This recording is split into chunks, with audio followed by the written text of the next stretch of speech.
The following program was provided by an independent producer solely responsible for its content. The opinions expressed do not necessarily represent the views of this station, its staff, board of directors, or underwriters.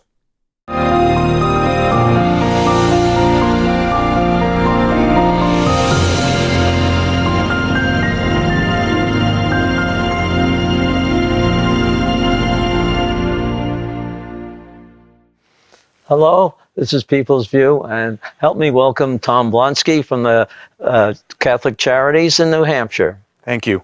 The President and CEO, is that your title? Correct, yes. Okay, can you tell us a little bit of general what the Catholic Charities does in New Hampshire? Sure.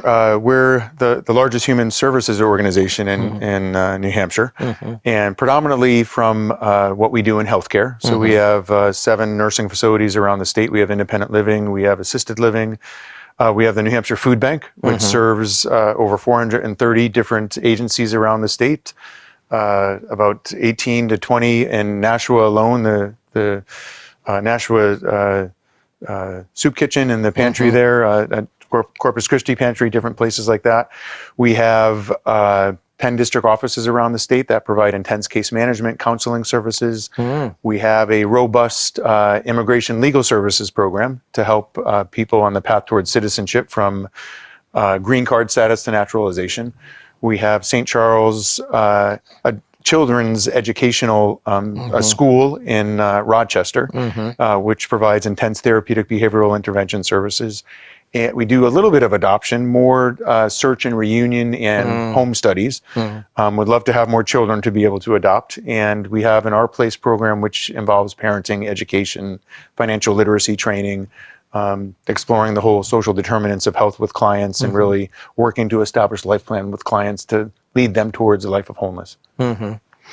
How do people find out about what might be able to help them that you have in your arsenal? So, yeah. So they can go online, and our web address is nh as in New Hampshire -cc CatholicCharities.org.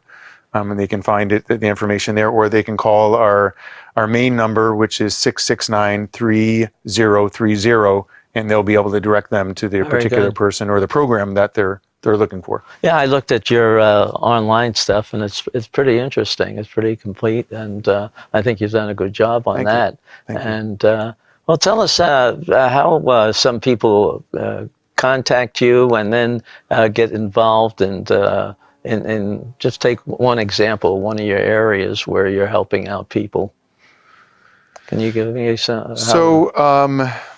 So the Our Place program, for example, is a program where either young adults, sometimes teenagers, will come to us when they're choosing life and they're choosing to keep their child, but sometimes or most often under very difficult circumstances. So I think of one couple who was in this greater Nashua area that had come to us and were really undecided and were very much on the fence because the boyfriend had lost his job, and the girlfriend was only working part-time, and they were getting ready to be evicted from their apartment. And their dilemma was, how can we even think about bearing responsibility for a new life when we can't even manage our own or control our own? So sat down with them and worked with them to really, look at the developing a life plan with them, which really starts with some financial literacy training, some looking at budgeting, and then a lot of parenting education, and letting them know that no matter what through this whole process and this journey, we will have your back. Just knowing that, and knowing that, we got this collectively, and we will make this happen for you. But that doesn't mean that you don't have to meet us halfway to do some of the work or a lot of the work and to take responsibility and accountability.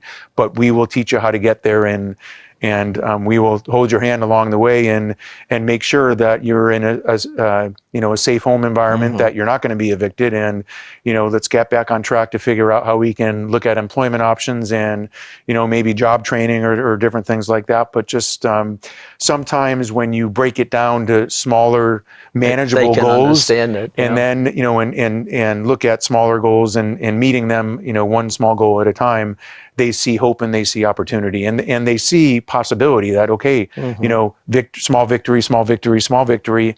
I'm doing it. You know, I can do it. Yeah. And a lot of times it's the first time they've ever been told that, you know, that they can do it, or that someone believes in them. So we've seen some victory in that program. Well, how do you have job connections? You said you were helping them find a job or something like that? So it might be whether it's through our network of other organizations that are looking for jobs. It's a robust economy right now, so a lot of people are looking to hire. So based on what their skill sets are, I'm always looking for healthcare workers. There's such a tremendous shortage in the state, and you know, a quick training for an L&A program can get you a job very quickly anywhere.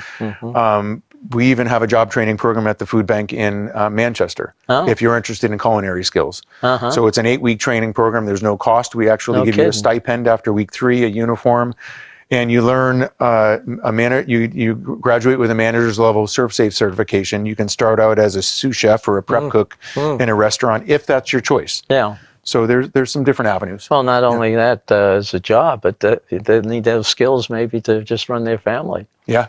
Yeah. So. Yeah. And do you have these connections with these other organizations that have sort of specialized in certain areas, different types of jobs you're saying? There's, you know, sometimes through like an organization like SHRM, the Society for Human Resource Managers, they may put it out there that there's jobs available, or just in the network alone, you know, whether it's for-profit or nonprofit, or whether you're involved with the Rotary or different, you know, different organizations. You have a sense of who's looking for whom, or even at some of these social events or networking events, maybe these after-hour events.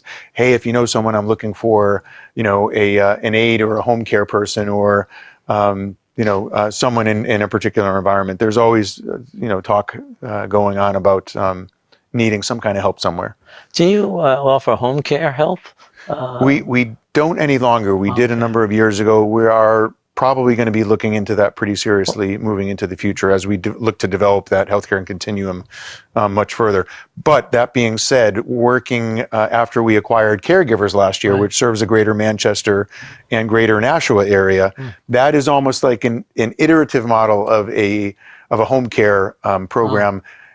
And I deliberately use the word iterative because it's not, there's not a nursing component yet. It's a volunteer network of volunteers helping seniors remain in their home. They help them with transportation to doctor's appointments, to hospital appointments. They help them with food delivery. There's a lot of visiting that goes on. Socialization is a huge component. Because without that, and if there's isolation in a home environment, a lot of times they say isolation is sometimes more caustic or toxic to your health than anything else. Just if, you know, they say people die of loneliness, you know, so that is a critical factor of keeping them, you know, stable in their home environment, just that life connection there. Well, I think the governor said something about having more money for home care help and stuff like that. And I believe that's, I lost 2 wives and we did everything, you know, at home just about. Well, I think all of us want to stay at home as long as possible. That's that's your comfort area. That's, you know, that's what you're most familiar with, and that's where you're most independent, right? Definitely. I mean, you're comfortable. You know, you're not going to be around much longer, but you'd like to really feel that you're still at home. And you want to be able to independently make your own decisions and call the shots. And So I'm happy to hear that. What other organizations do you work with? Any other larger organizations that you coordinate some of your efforts with? So with immigration, for example, we may work with, Centria used to be Lutheran Social Services. They do refugee resettlement. International Institute does resettlement. We will pick up where they leave off. You know, or it's right now we're working with a homeless initiative in Manchester. There's a number of organizations involved with that. FIT, Families in Transition, Waypoint, former Child and Family Services, the mayor's office, New Horizons. I mean, it's almost as if if this is going to, if we're going to move this issue forward and get vulnerable individuals the assistance they need, it really is a community effort where everyone is doing their individual part. Do you offer any kind of legal assistance, or we do through immigration services? Yeah. Yes. Okay, because I know that's very difficult. Yeah. Again, personal experiences that it is very confusing, our immigration system. It is. I mean, not just because of people coming in like to do right now, but just the legal aspects that they have to go through, the timing they have to do, and people just don't seem to understand. I'm not sure if it's if it's just complex bureaucracy, or whether it's Sometimes it is, yeah. or whether it's just something that has to be done, because I've just heard so many people that get so tied up with it that they don't know where they are. Yeah. Yeah. And then you look at some countries where there's no birth records, Right. and how do you establish a basis of an identity when there's nothing to begin with? So sometimes that is difficult as well. You're starting even to get to your starting point. Yeah. Well, I wish that the federal government would get this immigration thing straightened out. They don't seem to know what to do next either. Yeah. So, but do you get a lot of? I know there's a lot of different religious groups, or I guess that's what you might that bring people over, people that are refugees and stuff like that. Do you work with any of those, or how are they independent? We will work with any number of referring agencies, but it can only because it's a legal process. Right. We can only go so far in as much as we have documentation to be able to make that process happen. Okay. If we don't have appropriate documentation, it's not going to really. It's only going to go so far. And that's a lot of the problems. Sometimes, yeah. Sometimes it can be. Yep. Is there anything else that what if people are coming out of jails or something, finishing their term in there? Do you have to help any of those people get settled again? Great question. So I would say in the last 2 years, we had a house in Manchester on 4th Street, I think, 3rd or 4th Street, I get the numbers mixed up, that was bequeathed to us, it must have been 20 or 30 years ago, probably longer than that. And it was earmarked to help vulnerable individuals in the community. So there was another nonprofit that was using it for some of the work that they were doing for community individuals. They decided to move their programming closer to where their home office was in the city.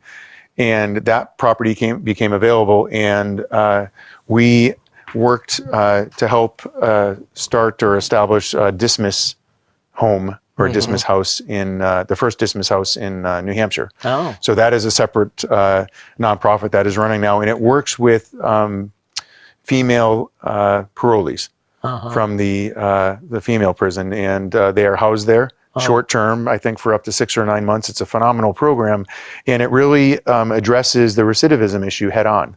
So looking at intense therapy, intense re-education, whether it's looking at job retraining or getting your head around some of the issues that got you into the situation that led to imprisonment, and really looking to break that cycle of recidivism, because it is particularly high for the female population.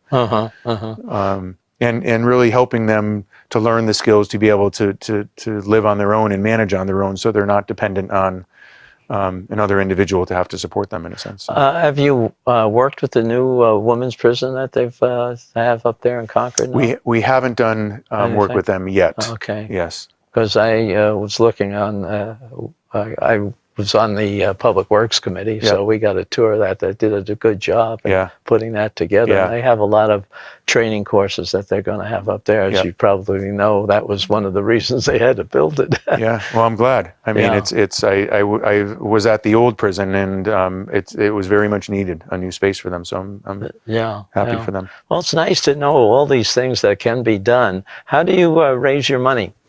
Do you? Well, so we're a large organization. We're $82 million, about 1,100 employees, mostly healthcare, as I said. So healthcare, if you split that up, it's I would say about 60% of our funding is from Medicaid. And you mentioned an article in the paper other day about home care funding. We know mental health funding is about number 50 in terms of funding. We are the third worst funded state for Medicaid. Definitely, yeah. We have an average shortfall of $50 a day, $50 a day per Medicaid resident per day. So that's a challenge to administer care when you're losing money on every Medicaid resident.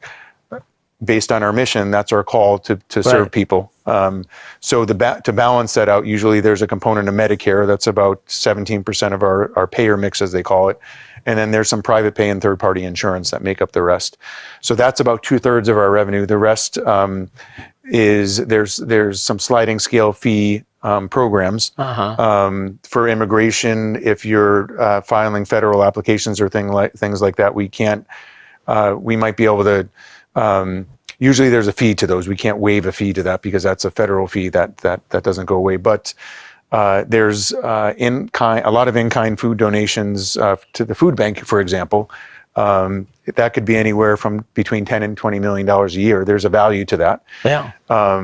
And the rest is either maybe it's a direct mail campaign. We do a parish appeal every year. We do online appeals. There's a direct mail via snail mail. There's some online appeals as well. Or with a lot of us have our own donor portfolio. So it might be donors who love the food bank or love our place or love St. Charles or have an affinity to one of our programs. So sort of work with them to make sure that they're seeing some impact in terms of the work that we do. Well, I was always surprised when I helped out on the food bank, how much food that does come in from the stores. Oh yeah, So we reclaim even from so we have the culinary training kitchen there, and we provide or produce about 3,500 to 4,500 meals a week to help some of the Boys and Girls Club around the state and the Federal Halfway House. And with that, there's the reclaimed meat or poultry from the area supermarkets around the state is 1 to 2 million pounds that are the protein component for those meals that are being produced. And that otherwise would have been thrown out because it's past the sell-by date. It doesn't mean it's bad. Yeah. As long as it's frozen, you can still utilize it. But once it's thawed, you need to cook it right away. Right. Oh, and they're taking a lot of produce too and stuff like that. Yeah, that has to go very quickly because that'll go bad quickly. But I know when we delivered some of this stuff, they would go through and they take what they could use and throw the rest of it away. But it's still just a large number, so the stores are really cooperating with stuff that they would usually just throw out. Absolutely. And even the dented goods or the compromised packages, as long as the inner package is not compromised. So you can have a Frosted Flakes package, and if the box is all ripped up and trashed, as long as the inner plastic isn't compromised, it's still good. It's still good. Yeah. And that's a name brand. We don't always get name brand items either. So it's usually the generic Frosted Flakes. Generic Tony the Tiger. Well, what do you have any areas that you're trying to build up, expand to, or maybe even initiate? Well, we moved our district office from Lake Street in Nashua this year to Crown Street down in Infant Jesus campus there. And that houses our intense case management services, our counseling services, our immigration services, and Our Place program, which is the parenting education program for pregnant teens and young adults. And really with that, we now have Corpus Christi pantry in the basement of the building. So it's almost one-stop shopping for clients and looking to not only meet needs more deliberately where people are versus not so much of them having to come to us. And what I mean is we can't be in every single backyard around the state, but we're looking to have change our model to have 6 to 8 satellite offices, and then or they're regional service centers, and then satellite offices will be another 10 satellite offices. I have it wrong. So the regional service centers will be in the bigger cities, and the satellite offices might be only 1 or 2 days a week. but or it'll be as needed. So we might now we will add a satellite office in Derry, for example, or Salem, or in the Seacoast area, so that someone in Exeter doesn't have to go all the way to Rochester, because that's the closest district office. Maybe they go to Stratham, or maybe they go to Hampton, or the Portsmouth area, which is a little closer than Rochester, for example. Yeah. So, but really driving our case management to really incorporate what's called a life plan, which explores the social determinants of health with someone who's coming through the door. So part of that is if there's a book out there that calls When Charity Hurts, right? So if you're coming to me maybe on a weekly basis, or a monthly basis, or an annual basis, and you're seeing us as part of your budget every year, where is the dignity in that if I am just acting as an enabler, in a sense, to just keep you going, in a sense, as opposed to sitting you down and saying, well, maybe it's time we start to have a conversation and figure out, let's get to the why and how you got here, and let's see if we can dig ourselves out. Almost that wraparound service and I got your back type of mentality, where let's really work to set up some goals and start with financial literacy and look at the various pathways out of poverty, starting with education. Well, financial literacy first, but maybe education, and then looking at, the other conditions, which might be, is your housing stable? Is do you have access to healthy food? Is your transportation stable?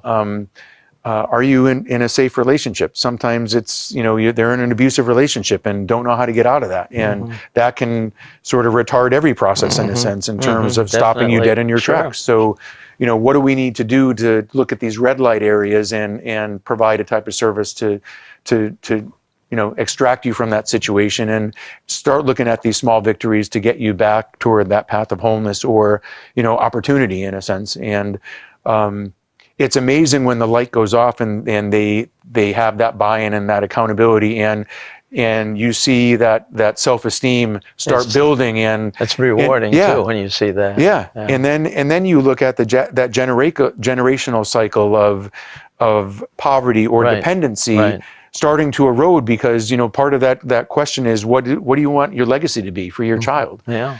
And I'm honoring you as an individual, and even looking at the tenets of Catholic social teaching, one of them is subsidiarity. So we're driving that decision down to the least common denominator, meaning that I am working with you for you to make that decision and own that decision, in a sense, but in such a helping way, yes, that you're not on your own. Right. Yeah. So they still feel support. Yeah. And they gradually get more confidence in themselves. Yeah. And as you can imagine, it's not a magic bullet. It doesn't always work. So a lot of times it has to start with trust and building the relationship. And why should I trust you? And why should I give you any information? And what are you going to do with that information? So starting to build the rapport and building that trust. And once we get to that point, is when you're ready, the door is open, and we're going to meet you there. We're going to meet you where you are, without judgment, and just say, we have to start with the first step and the small victories, and then build upon that. You said you had regional offices. How many the regional? So right now we have 10 regional service centers. We're going to, or district offices, I should say. We're going to reduce that to 6 regional service centers and add 10 satellite offices. So it'll move from 10 to 16, really. Okay. And that'll cover the whole state, or? Yeah, it'll be peppered throughout the state. Yes. Every county will have yes, but like I said, it's not going to be in everyone's backyard. Right. That's always the question is, when you're in Coas County, that's a big backyard. Yeah, and Berlin is a regional service center. But again, West Stewartstown is quite a ways away, and Colebrook is quite a ways away. Yeah, definitely. But still needs there. Yeah. Well, it sounds very interesting that you're covering so much and have so many things to do. Trying it in light of limited resources. Yeah, I was just going to say, what resources do you have to support that? We're really dependent on technology. So, maybe, some of these counseling sessions, for example, have to be via Skype, just to know that there's access there. But that's just to try to get a little bit more, savvy in regards to what is out there in terms of options. Do you ever get used equipment from some companies that might want to, donate that to you to help your system with the computers and everything that you That you typically, we will buy new just because things change so quickly. Yeah, that's true. If it's something where we can help a client, if they can benefit from that, but things change so quickly, and certainly our equipment is, I wouldn't say is anything near high end, but it's something where you have to keep up just because things change so quickly. And sometimes I wish our government would do that too, because you go to some of those government offices and you say, "Ooh, that equipment's about 20 years old." Yeah, yeah. And so nobody has told them to get new stuff and stuff like that. Yeah. It's amazing. They spend a lot of money, but they don't always spend it on the right stuff. Yeah, I would say we're more on the frugal end there, but it's enough so that we can get our job done and keep up with keep up with the market. But I think there's a baseline of where we need to remain just to keep things going. Well, it's a good idea, but there's some other stuff that people might be able to give to you or donate to your organization. Yeah, they can certainly go online. Besides money, I mean, money's always cheap. Yeah. There's always volunteer opportunities. Uh-huh. At the food bank or certainly with caregivers, there's a lot of opportunities there. We need drivers. Right. We always need drivers. A big need for that. And someone who is willing to take that opportunity and take that time to really develop and nurture that one-to-one relationship with a senior in their home environment to keep them, to make that life connection and address sometimes that loneliness. Yeah, you issue. said that's one of the big helps with people who are living alone, but they don't get visitors very often. Yeah, or maybe their kids are out of state, or it could be a number of issues. So that's a huge need. Good. Yeah. So they should be calling you or your office. Yeah. You said the phone number in the beginning of the show. 669-3030. Okay. Yep. Good. And I'm sure you'll get some calls from this. This is now, this is on YouTube. Yep. So you can pull this off and put it on your website if you want. Oh, okay. Okay. Good. So that'll be under. Great. So thank you for your time. Thank you too. And I think you told us a lot about the Catholic Charities. Yeah.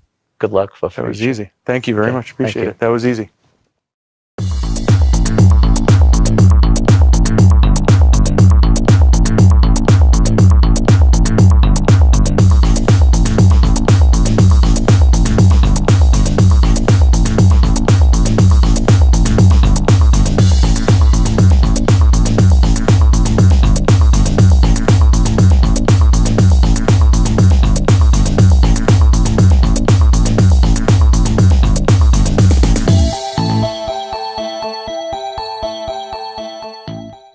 The preceding program was provided by an independent producer solely responsible for its content.